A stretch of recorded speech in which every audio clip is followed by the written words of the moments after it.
রিল্যাক্সে টান টান হয়ে ঘুমাবো। অনেক দিন পর বলতে পারো যে আমি একদম স্বস্তির নিঃশ্বাস ছেড়ে একদম আরামসে ঘুমাবো। মনে হচ্ছে যেন আমাকে আর মাঝরাতে উঠতে হবে না, রিল্যাক্সে মনে হয় এক ঘুমেই ভোর করে নেবো। হ্যালো বন্ধুরা, ওয়েলকাম টু মাই চ্যানেল। তোমরা সবাই কেমন আছো? আশা করি তোমরা সবাই খুব ভালো আছো।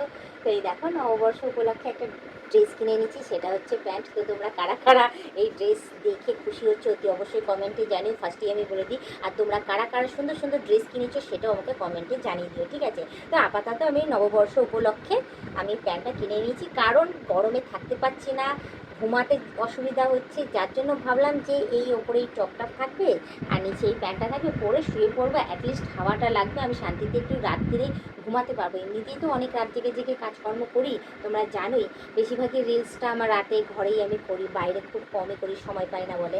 তো যার জন্য ভাবলাম যে একটু রিল্যাক্সে তো ঘুমাতেই হবে, রিল্যাক্সে না ঘুমালে চলবে না। ওই জন্য আমি ভাবলাম যে এটা কিনে নিই। তো আমি নিজে কিনে নিই, হ্যাঁ আমি ভুল বলছি, আমি কিনে নিই। তোমার দাদা গিয়ে কিনে নিয়ে এসছে, তোমার দাদাই পছন্দ করেছে তোমাদের। তো যাই হোক, তোমাদের দাদাই, আমি আমার সাইজও জানতাম না, ঠিক আছে, সেই গেল গিয়ে দোকানে গিয়ে নিজে বলল, বলার পরে তারপরে গিয়ে সেই প্যান্টটা কিনে নিয়ে এসে আমাকে দিয়েছে, বলেছে তুমি রাত্রিবেলা যখন ঘুমাতে যাবে তখন এই ড্রেসটা পরে, হ্যাঁ আরও আছে এই কালার, এটা এই ড্রেসটা আমার আরও কালারের রয়েছে, তো আপাতত ইয়েলোর সাথে পরেছি।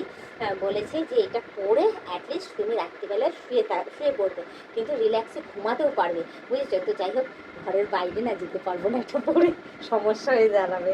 তো যার জন্য ও বললো যে ঘরে তো অ্যাটলিস্ট করতেই পারো, রুমের মধ্যে পরে ঘুমাবে, তুমি তো সবার এক উঠেছো ঘুম থেকে, তখন চেঞ্জ করে নেবে, চেঞ্জ করে নিই নাইটি পরে, তারপর যাবতীয় যা কাজকর্ম সারা সংসারে সেগুলো করতেই পারো, অসুবিধা নেই। আমার মনে আছে এক সময় যখন আমার নতুন নতুন বিয়ে হয়েছিল আমার, তখন আমার নাইটি পরা অ্যালাউ ছিল না, চুড়িদার পরা অ্যালাউ ছিল না, তারপরে তোমার কুর্তি লেগিংসও পরার অ্যালাউ ছিল না, কারণ আমার তখন নতুন নতুন বিয়ে হয়েছিল, তখন তুমি শুধু শাড়ি পরবে।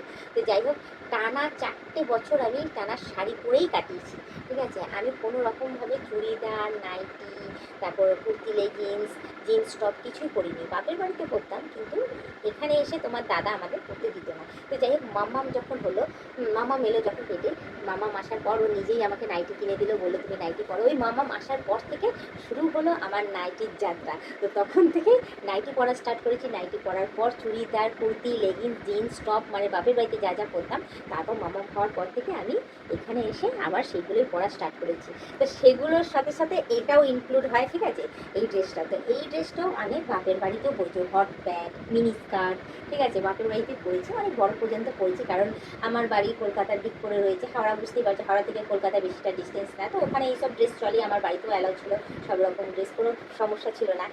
তো তারপরে গিয়ে হঠাৎ করে তোমার দাদার হয়তো মনে পড়েছে যে ও তো বাড়িতে এগুলো পরতেই অসুবিধা নেই, সে তো আমাকে এই ভেসে দেখেইছে, দেখেই ভালোবাসা করে আমাদের বিয়ে হয়েছে। তো হঠাৎ করে মনে পড়লো যে ও তো ওখানে পড়তে, অ্যাটলিস্ট এখানে রুমে তো পড়তেই পারে, আমার কষ্টটা দেখেও সহ্য হয়নি, যার জন্য ও কী করেছে, এই ড্রেসটা আমাকে কিনে নিয়ে এসে দিয়েছে, বলেছে তুমি রাতে পরে ঘুমাতে পারবে, রিল্যাক্সে ঘুমাবে, তোমার তুমি অতটা কষ্ট পাবে না। কারণ আমি যেই পাস করে ঘুমাই সেখানে ফ্যানের হাওয়াটা খুব কম লাগে, সে হাই হাই স্পিডের ফ্যান বলো আর যেই ফ্যানই লাগে না কেন, ঘরটা তো অন্যরকম টাইপের, তো পাখাটা এমনভাবে লাগানো রয়েছে যে ওই সাইড করে হাওয়া লাগে, কিন্তু আমার কর্নারের দিকে হাওয়াটা খুব কম লাগে, আর যার জন্য আমি গরমে কষ্ট পাই। আর এদিকে কী বলতো, দুটো ফ্যান চালানোও যায় না, কারণ দুটো ফ্যান চালালে বুঝতেই পারছো প্রচণ্ড পরিমাণে বিল উঠবে, আর সেই বিল দিতে গেলে সত্যি সবার কষ্ট হয়ে যায়। তো যাই হোক, এনে দিয়েছে, এখন আমি পরে রেডি হয়ে নিয়েছি, যাবো। এই দেখো বালিশ রেডি, ওদিকে মশারি টাঙাই নি, মশারিটা টাঙিয়ে বিছানাপত্র পুরো রেডি করে নিয়ে একদম রিল্যাক্সে টান টান হয়ে ঘুমাবো। অনেক দিন পর বলতে পারো যে আমি একদম স্বস্তির নিঃশ্বাস ছেড়ে একদম আরামসে ঘুমাবো, মনে হচ্ছে যেন আমাকে আর মাঝরাতে উঠতে হবে না, রিল্যাক্সে মনে এক ঘুমেই ভোর করে নেবো। তো যাই হোক, অনেক দিন পর বলতে পারো, অনেক বছর পর বলতে পারো যে আমি এরকম আরামের ঘুম ঘুমাবো, বিশেষ করে গরমকালে।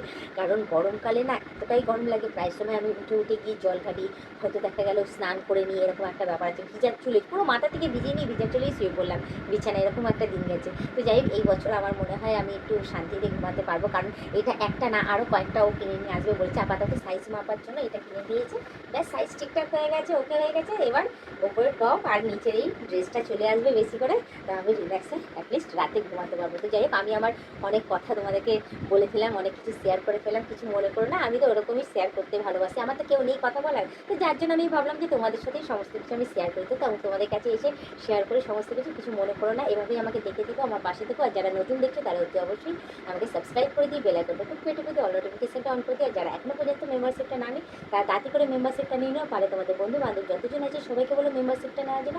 নিলে ভালো কথা, নাহলে তোমরাই দেখতে থেকো, তোমরাই টিকে থেকো, এভাবেই আমাকে হেল্প করে যাও। তো আজকের এই ব্লগ ভিডিওটা এখানেই শেষ করছি। আবার অন্যদিন অন্য কোনো সময় আমি ব্লগ ভিডিও নিয়ে হাজির হয়ে যাবো। আজকের মতো টাটা, বাই বাই। সুস্থ থেকে এভাবে আমাকে দেখতে থেকো, আমার পাশে থেকে আর প্রচুর পরিমাণে সাপোর্ট করে এগিয়ে নিয়ে যাবো।